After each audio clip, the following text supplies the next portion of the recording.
మీ బంగారం బ్యాంకులో ఇతర ప్రైవేటు సంస్థల్లో ఉన్న విడిపించి కొనబడును. కొమ్మూరి గోల్డ్ ఆంధ్ర మరియు తెలంగాణ. నమస్తే, వెల్కమ్ టు అవర్ ఛానల్. నేను పద్మిని. ప్రస్తుతంతో పాటు సోషల్ యాక్టివిస్ట్ కృష్ణకుమారి గారు ఉన్నారు. మాట్లాడదాం. మేడం నమస్తే. మేడం RRR రఘురామకృష్ణరాజు గారికి డెప్యూటీ స్పీకర్ పోస్ట్ ని ఇవ్వడం జరిగింది కూటమి ప్రభుత్వం. ఎట్లా చూస్తారు ఈ పదవి ఆయనకి ఇవ్వటము? ఆయన వైసీపీ ప్రభుత్వంలో ఉన్నటువంటి సిచ్యువేషన్ మనకు తెలుసు. లిటరలీ పారిపోయి ఢిల్లీలో ఉంటూ చాలా ఇబ్బంది పడ్డారనే చెప్పుకోవచ్చు. బట్ ఎట్లా చూస్తారు ఇప్పుడు ఈయనకి పోస్ట్ ఇవ్వటం అనేది? ఆయనకు అసలు స్పీకర్ ఇస్తే కూడా తప్పులేదు నా ఉద్దేశంలో. ఎందుకంటే అసలు మొట్టమొదటిగా వైసీపీ పైన తిరుగుబాటు బావుట ఎగరేసింది RRR.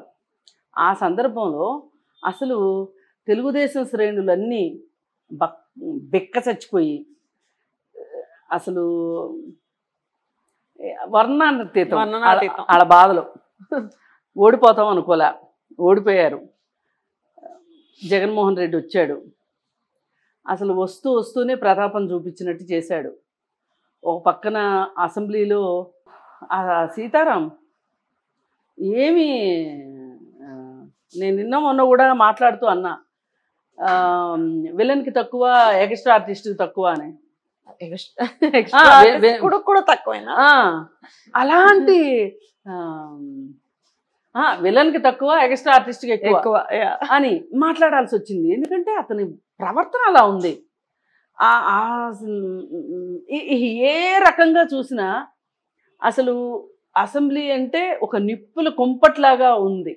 జగన్మోహన్ రెడ్డి తాలూకు ఎమ్మెల్యేలు వికటహాసాలు, అసలు వాళ్ళ మాటలు, వాళ్ళ హావభావాలు, అసలు వాళ్ళ బాడీ లాంగ్వేజ్, ఒక్కొక్కళ్ళు ఒక్కొక్క అనిల్ కుమార్ యాదవ్ లాంటి వాళ్ళు కావచ్చు, ఇంకొకళ్ళు అసలు ఎట్లా అంత విచ్చలవిడిగా ఒక రాజకీయ నాయకులు ఇలా కూడా ఉంటారా, మరి ఇంత బరి తెగించి ఉంటారా? మనం చాలామంది రాజకీయ నాయకులు చూసాం, కానీ ఇట్లాంటి ఫోర్త్ రేటెడ్ పీపుల్ని చూడం కొంతమందిని. అయితే అలా అసెంబ్లీ ఉన్న సందర్భంలో తెలుగుదేశం వాళ్ళు గెలిచింది కూడా అదొక గెలుపు కాదు. 23 మంది ఎమ్మెల్యేలు గెలిచింది వాళ్ళకి. 21 మంది ఎమ్మెల్యేలు, ఒక 3 ఎంపీలు వాళ్ళకున్నది. దీంతో అసలు ఈ 5 ఏళ్ళు ఎట్లా గడపటము, దినదినగణం నూరేళ్ళ ఆయుష్లాగా చేశారు జగన్మోహన్ రెడ్డి వాళ్ళు. పైగా మాట్లాడిన వాళ్ళని మాట్లాడినట్టు వాళ్ళ మీద కేసులు పెట్టడము, ఇలా రకరకాలుగా అసలు అన్నిటినీ మించి పోలవరం గురించి పట్టించుకోకపోవటము, అమరావతిని భ్రష్టు పట్టించేసి 3 రాజధానులు అని చెప్పి అల్లకల్లోలో సృష్టిస్తున్న పరిస్థితి. ఇంతకు బరి తెగించారు వాళ్ళు. అసలు ఆ సందర్భంలో మొదటిసారిగా తిరుగుబాటు బావుట ఎగరేశాడు. అసలు అతను కనుక ఆ ఫార్వర్డ్ స్టెప్ వేసి ఉండకపోతే ఇవాళ రాజకీయాలు ఎలా ఉండేవి కాదు. అతను నేర్పించాడు వీళ్ళకి అసలు. మనం తిరుగుబాటు చేద్దాం, మనం తిరగబడదాం. ఏం చేస్తాడు? ఆ మొండితనం, మూర్ఖత్వం ఏదైతే ఉందో, పాజిటివ్ వేలో నేను మూర్ఖత్వం కూడా చెప్పాను. నేను డిసైడ్ అయ్యానంటే అది ఎక్కడి నుంచి వస్తుంది? అది అతని వ్యక్తిత్వం నుంచి వస్తుంది. అతని చదువు, అతని ఫ్యామిలీ బ్యాక్గ్రౌండ్, అతను చేసిన సాహసాలు బిజినెస్లో. అసలు జగన్మోహన్ రెడ్డికి ఒక రకంగా వాళ్ళ నాన్న క్విడ్ ప్రోకో ద్వారా డబ్బులు సంపాదించినప్పటికీ కేసులంటూ మొదలైన తర్వాత రఘురామకృష్ణరాజు చాలా సపోర్ట్ ఇచ్చాడు. అదే అతను బాధపడింది కూడా అక్కడే. నేను పాముకు పాలు పోసి పెంచానా అని బాధపడింది కూడా అదే. కథ పైకి చెప్పుకోలేరు. ఇవన్నీ ఎలా ఉంటాయి అంటే అడకత్తిరిలో పోకచెక్క వ్యవహారాల్లాగా ఉంటాయి. బాగున్నప్పుడంతా మీరు బాగానే ఉన్నారుగా, ఇప్పుడు ఇలా మాట్లాడుతున్నారు అంటారని అది మాట్లాడలేడు. అంటే అపరాధం, అంటే అపరాధం. అసలు ఆ పరిస్థితి మటుకు, అలాంటి పరిస్థితిలో తిరుగుబాటు బావుట ఎగరేసి తెలుగుదేశం వాళ్ళకు కూడా ఒక ధైర్యాన్ని తీసుకుని వచ్చి మరి ఎంత చేస్తున్నాడు బీభత్సం. రచ్చబండ అని చెప్పి పెట్టి ప్రతిరోజు పొద్దున్న సాయంత్రం అసలు జగన్మోహన్ రెడ్డి నిజంగా ఊపిరాడనివ్వలేదు అంటే ఉచ్చబోయించాడు అనొచ్చు. అసలు అలాంటిది చేసినందుకు గాను అతనికి ఇచ్చిన బహుమానాలు ఏంటండి? వాళ్ళు శ్రీరెడ్డి చేత తిట్టించటం, శ్రీరెడ్డి ఏంటి అసలు రఘురామకృష్ణరాజుని మాట్లాడేదానికంటే ముందు అసలు శ్రీరెడ్డి ఏంటి, అసలు అతని పేరు ఉచ్చరించేంత హక్కైన అమ్మాయి దగ్గర ఉందా? ఏ రకంగా పోటీ అండి అసలు మాట్లాడడానికి? అలాగ మాట్లాడింది. అసలు ఎన్ని మాటలు వాళ్ళ పిల్లల దగ్గరికి, వాళ్ళ భార్య దగ్గరికి. అతని బాడీ షేమింగ్, ఎంత బాడీ షేమింగ్ చేశారండి. అసలు నిజంగా అంత బాడీ షేమింగ్ చేయించుకుని కూడా విగ్గురాజు అని పిలిపించుకొని నిజంగా అసలు తూనా బొడ్డు అనుకుంటే ఈ రాజకీయాలు వదిలేసేసి లండన్లోనూ అమెరికాలోనూ అతనికి ఉన్న డబ్బులకి ఎక్కడైనా బతకొచ్చు. అసలు ఇవన్నీ కాదు, ఏ బాంబేలో ఉంటే మటుకు వీళ్ళు ఏం చేస్తారు? అసలు రాజకీయాల్లోంచి బయటకు వచ్చేస్తే ఏం చేయగలుగుతారు వీళ్ళు? అలాంటి మనిషిని డబ్బులు కూడా ఇవ్వాలంట రఘురామకృష్ణరాజుకి. డబ్బులు ఇవ్వాలి. ఎవరు? జగన్మోహన్ రెడ్డి. అందరే తీసేసుకుంటాడుగా. పిల్లికి ఏ ఇంట్లో మాంసం ఉందో వాసన వచ్చినట్టు ఎవరి దగ్గర డబ్బులు ఉంటే వాళ్ళ దగ్గర నుంచి డబ్బులు తీసేసుకుంటాడు. మరి అప్పు కూడా చాలా గరానాగా చేస్తాడు, అదరగండంగా చేస్తాడు జగన్మోహన్ రెడ్డి. చాలా ఉన్నాయి ఆ కథలు. సరే ఇన్ని ఉంటే కూడా అతన్ని శ్రీరెడ్డి చేత తిట్టించటం ఉంది చూశారు. ఇంతకంటే దారుణం. ఎవరైనా ఇంకొక పొలిటికల్ పర్సనాలిటీ చేత అతను విమర్శింప చేస్తే అది ఒక అర్థం వేరుగా ఉండేది, ఒకంత పర్వాలేదు. కానీ అసలు ఆవిడ మా నోరిప్పిందంటేనే నీచంగా ఉంటుంది. ఆబ్వియస్ గా ఈయన కూడా నీచంగానే తిట్టింది. అసలు నీచంగా తిట్టింది, నీచంగా. అతని బాడీ షేమింగ్ ని అసలంత, అతని బాడీని చేసినంత, లోకేష్ ని ఎంత బాడీ షేమింగ్ చేసిందో అంత బాడీ షేమింగ్ చేసింది. అతను ఓర్పు పట్టాడు. వినే వాళ్ళకన్నా కోపం వస్తుంది. కానీ అక్కడ ఉన్నాడు ఆడు అమెరికాలో పంచప్రభాకర్ అనేవాడు, ఆడొక దిక్కుమాలినోడు, సిగ్గులేనోడు వాడు. అరే రారా ముందు ఇండియా రా చూసుకుందామంటే రాడు. కేసులు ఎదుర్కోరా, నువ్వు వచ్చి అక్కడ కూర్చుని మాట్లాడటం కాదు పిరికి పందలాగా, నువ్వు ఇండియా వచ్చి మాట్లాడు అంటే ఆడు రాడు. నన్నేం చేస్తారు, నేను మాట్లాడలేని భాష మాట్లాడతాడనమాట. బండ బూతులు వాట్సాప్లో, సోషల్ మీడియాలో బూతులు ప్రవేశపెట్టిందే వైసీపీ పార్టీ వాళ్ళ సోషల్ మీడియా టీము. బూతులు. సరే ఈ బూతు దాకా అయిపోయిన తర్వాత, ఇలా వ్యక్తిత్వ హననం చేసిన తర్వాత కూడా ఈ మనిషి వినట్లేదు అని మొండివాడు కదా, అందుకని ఆ కేసు అని ఈ కేసు అని చెప్పి అసలు అతన్ని చంపించడానికి సిద్ధపడిపోయాడు. అతనికి కొడితే కమిలిపోతే దానిని అతనికి ఏదో చర్మ వ్యాధి ఉంది, ఎప్పుడు గీక్కుంటా ఉంటాడు, అతనికి సొరియాసిస్ ఉంది అని మొదలు. ఏమండి డాక్టర్లకు ఆ మాత్రం తెలియదు ఈ సొరియాసిస్ మచ్చలా లేకపోతే కొడితే అయిన మచ్చలా అని. ఆ రోజు అతను కాబట్టి గుండె నిబ్రం ఉంది కాబట్టే రఘురామకృష్ణరాజు రైల్వే ఆర్మీ హాస్పిటల్కి వెళ్ళాడు. ఎంత తెలివో చూడండి. అదే ఆర్మీ హాస్పిటల్ కాకుండా వేరే ఇంకే హాస్పిటల్కి వెళ్ళినా అతన్ని ఖతం చేయించేవాడు. అందుకే అతను తెలివిగా, అంత కష్టాల్లో కూడా అతనికి తాను ఏం చెయ్యాలనేది గుర్తొచ్చింది చూసారా, అసలు ధైర్యం అంటే అది.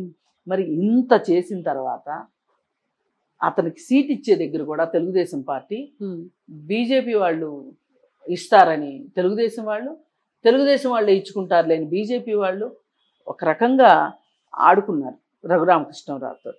ఇక్కడ కూడా జరిగింది. అసలు ఏమండి ఇప్పుడున్న మినిస్టర్లకి ఏం తీసిపోయాడంటే రఘురామకృష్ణరాజు ఇవ్వచ్చు కదా ఒక మినిస్ట్రీ. మనం వీడియో కూడా చేసినట్టు గుర్తు నాకు, ఎందుకు ఇవ్వకూడదు అని. ఇంత చేసినప్పుడు ఒక రకంగా ఫ్లాగ్షిప్ లాంటి వాడండి. ఇప్పుడు మీరు ఇట్లా సపోర్ట్ చేస్తూ మాట్లాడుతున్నారు, డెఫినెట్ గా సపోర్ట్ ఉంది. అయితే ఈ టాపిక్ మీద డెఫినెట్ గా ఇప్పుడు కమెంట్స్ ఏమి వస్తాయనంటే, అతను చేసినటువంటి బ్యాంక్ ఇష్యూస్ ఏవైతే ఉన్నాయో అవన్నీ తీసుకొస్తారు. బ్యాంకుల్ని చేశాడు, బ్యాంకుల్ని మోసం చేశాడు, ఆ డబ్బులన్నీ సామాన్య ప్రజలవి అంటూ మొదలు పెడతారు. ఈ అంశాన్ని ఎట్లా మరి అర్థం చేసుకోవచ్చు? ముందుగానే ఎక్స్పెక్ట్ చేసిందే. ఇప్పుడు ఒకటండి, ఈ రాజకీయ నాయకులు, వ్యాపారస్తులు రాజకీయ నాయకులు అవటం కరెక్ట్ కాదు నా ఉద్దేశంలో. వ్యాపారాల్లో మోసాలు చేయమని నేను చెప్పను, కానీ చేయడం కరెక్ట్ కాదు ఎట్టి పరిస్థితుల్లో. కానీ వాళ్ళు విధి లేని పరిస్థితుల్లో వాళ్ళని మోసాలు చేసే పరిస్థితుల్లోకి ప్రభుత్వాలు కూడా నెడతాయి. సకాలంలో బిల్లులు పాస్ చేయరు, వాళ్ళు వడ్డీల మీద వడ్డీలు కడతారు. అలాగే రాజకీయ నాయకులకి సంచులు ఇవ్వాలి, అధికారులు జేబులు తడపాలి. అలాగే ఒకవేళ పోలీస్ డిపార్ట్మెంట్ తోటి సంబంధం ఉన్న పనులు అయితే వాళ్ళ జేబులు తడపాలి. ఇన్ని చేసి నా లాభం నేను తీసుకోవాలి అంటే రాజకీయ నాయకులు అడ్డదారులు, వ్యాపారస్తులు అడ్డదారులు తొక్కకు తప్పట్లేదు. ఒకానొక టైంలో ఎందుకండి రతన్ టాటా లాంటి వాడు ఒక పవర్ కనెక్షన్కి వెళ్ళాడు. వెళ్తే అంటే వాళ్ళ ఆఫీస్ వాళ్ళు, ఆయన ఎందుకు వెళ్తాడు, వెళ్తే కనెక్షన్ ఇవ్వాల, విసిగిచ్చారు, లంచం అడిగారు. అంటే పెద్ద ఫ్యాక్టరీకి చాలా పెద్ద ఉంటుంది పవర్ స్టేషన్, అదే స్థాయిలో లంచం అడిగారు. కోపం వచ్చి టాటా పవర్ స్టార్ట్ చేశాడు. టాటా పవర్ స్టార్ట్ చేశాడు. మరి ఇలాంటి పరిస్థితులు ఉంటాయి. వ్యాపారస్తులకి ఏమి అంత కేక్ వర్క్ లాగా ఏమి ఉండదు. ఇదంతా ప్రక్షాళన కావాలి అంటే రాజకీయ నాయకుల దగ్గర నుంచి అధికారుల దగ్గర నుంచి అందరూ ప్రక్షాళన కావాలి. సరే వీళ్ళు ఏమనుకుంటారంటే అందరూ ఏదో పనులు చేస్తున్నారు, వాళ్ళ ఏదో పనుల వల్ల నేను నష్టపోతున్నాను, నేను ఏదో పని చేస్తాను, నేను జస్టిఫికేషన్ చేయట్లా, ఉన్న వాస్తవం చెప్తున్నా. ఈ పరిస్థితుల్లో వాళ్ళు వ్యాపారాల్లో నిలదొక్కుంటానికా లేకపోతే ఇంకోట అసలు ఇంకొక స్ట్రాటజీ ఏంటంటే ఓపీఎం అని ఒక స్ట్రాటజీ ఉంది. అదర్ పీపుల్స్ మనీ, నా డబ్బులు నేను వాడుకుంటే తెలివితేటలేంటి, బ్యాంకుల డబ్బులు వాడితే కదా నా తెలివితేటలు. ఇప్పుడు మీరు బిజినెస్లో లేరు కాబట్టి మీకు ఈ అదర్ పీపుల్స్ మనీ అనేది తెలియట్లా. ఈ అదర్ పీపుల్స్ మనీని మేనేజ్ చేయడం అనేది, నేను బిజినెస్ చేస్తా, నా మీద నమ్మకం ఉందా, పెట్టుబడి పెట్టండి అని పెట్టుబడి పెట్టించుకుని వాళ్ళ డబ్బులతో బిజినెస్ చేసి వాళ్ళకి లాభాలు పంచిపెట్టి వీళ్ళు లాభాలు తినేవాళ్ళు కూడా ఉన్నారు, నిజాయితీగా చేసేవాళ్ళు కూడా ఉన్నారు. ఇప్పుడు బ్యాంక్ అంటే అంతే కదా, బ్యాంక్ మన దగ్గర నుంచి డబ్బులు తీసుకుంటది. బ్యాంక్ ఏం చేస్తే ఆ డబ్బులు అట్టాగా పిల్లలు పెడతాయా, పెట్టవు కదా, వేరే వాళ్ళకి లోన్లు ఇస్తుంది. ఈ వేరే వాళ్ళకి లోన్ ఇచ్చిన ఇంట్రెస్ట్ రేట్ కన్నా కస్టమర్ దగ్గర నుంచి తీసుకున్న డబ్బులకి ఇంట్రెస్ట్ రేట్కి మధ్యలో ఉన్న మార్జిన్ మనీయే కదా బ్యాంకులు బతికేది. మరి ఇలాగే చేస్తారు. ఇట్లాంటిది ఎక్కడన్నా ఒక దెబ్బ పడింది అనుకోండి, వీళ్ళు ఆశలు ఎందుకు కరగబెట్టాలి ఇలా ఆలోచిస్తారు. కానీ దయచేసి ఎవరైనా వ్యాపారస్తులు రాజకీయాల్లోకి రాదలుచుకుంటే మీరు వ్యాపారాల మొత్తాన్ని, మీకు భవిష్యత్తులో అయినా ఆ ఉద్దేశం ఉంటే మీరు వ్యాపారాలు నిఖార్చుగా చేయండి, నిక్కచ్చిగా చేయండి, అప్పుడు రాజకీయాల్లోకి రండి. ఇలా మాట అనిపించుకోవాల్సిన అవసరం ఉండదు. ఇప్పుడు ఇన్ని మాటలు పడినప్పుడు చంద్రుడికో మచ్చలాగా ఇప్పుడు ఈ టాపిక్ వస్తూనే ఉంటుంది కదా. అదే ఆయన పోతే పోయింది ఆస్తి అని ఆ లోన్ తీర్చేశాడు అనుకోండి, బ్యాంక్ లోన్ తీర్చేశాడు అనుకోండి, ఇవాళ ఈ మాట అనిపించుకోవాల్సిన అవసరం ఉండేది కాదు. ఇప్పుడు నేను మాట్లాడిన మాటలన్నీ ఒక ఎత్తు అయిపోయినాయి, ఇది ఒకటి ఒక ఎత్తు అయిపోతుంది. దాని వల్ల సపోర్ట్ చేయకూడదు అనే థాట్ ప్రాసెస్ లో ఉన్నారు అందరూ. నేనేమంటానంటే ఒక మనిషి ఈ సిస్టమ్ లో తప్పు చేయకుండా ఉండలేని పరిస్థితులు కల్పిస్తుంది వ్యవస్థ. అలాంటి పరిస్థితుల్లో తప్పులు చేస్తున్నారు. కానీ తప్పుల మీద తప్పులు చేసుకుంటూ వెళ్ళి తప్పుడు వాళ్ళగా మిగిలిపోయే కన్నా తప్పు మొదట్లో అర్థం చేసుకుని దాని నుంచి క్లీన్ చిట్ తోటి బయటికి రావడం అవసరం. ఇలా వచ్చిన వాళ్ళు రాజకీయాల్లోకి వచ్చారనుకోండి, ఎవరు మాట్లాడరు.